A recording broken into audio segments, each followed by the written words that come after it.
Hi guys, we're going to learn 4 simple things to look for in our right hand so we can have great technique. First thing is we're going to talk about where to place our right arm on the guitar. Some beginners place their arm around like this, a little bit too far in, but the guitar already tells us where we want to place our hand. And we are just going to look at the bridge. If we draw a straight line from the bridge, we end up right here, and that is where we're going to place our arm. But before we do that, we're going to take our right arm and have it dangle at our side, and we're going to make a loose fist, kind of like we're holding a snowball, to where we don't want to crush the snowball, but we don't want to let it fall out of our hand. So just a nice gentle fist with our arm relaxed. We're going to raise our arm and place the hand on the strings while keeping our arm in the air. And we're going to place it right below the sound hole, and once our hand is there, we relax our arm, and it should be pretty close to where the bridge is pointing at. So now that we have our hand in a good position, we're going to look at my wrist. And my wrist has a slight arch to it.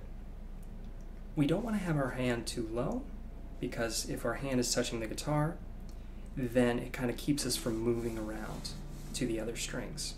So we want to have a slight arch to it. And the only thing that should be touching the guitar is our forearm and fingers touching the strings. So what we're going to do is we're going to have our thumb on the A string, and our index finger is going to be on the G string. So what we're going to do is we're going to play with our index finger, and it's going to touch the string right behind it. So if I move the thumb out of the way, we can see how the finger is moving.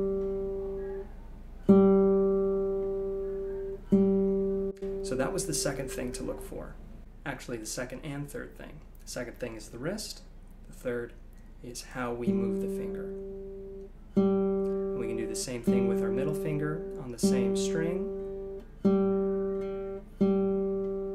And I'm only moving my thumb so we can get a good view of how my fingers are moving. And the last thing to look for is when we change strings, our thumb is going to move with our fingers.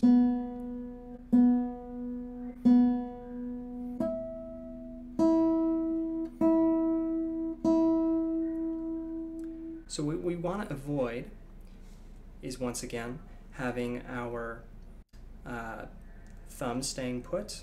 So when we change strings, it's kind of hard to reach, and then we don't get a good sound. And we also want to avoid having our fingers pull at the strings like this. That doesn't get a good sound, and it's actually harder for our hand to play that way.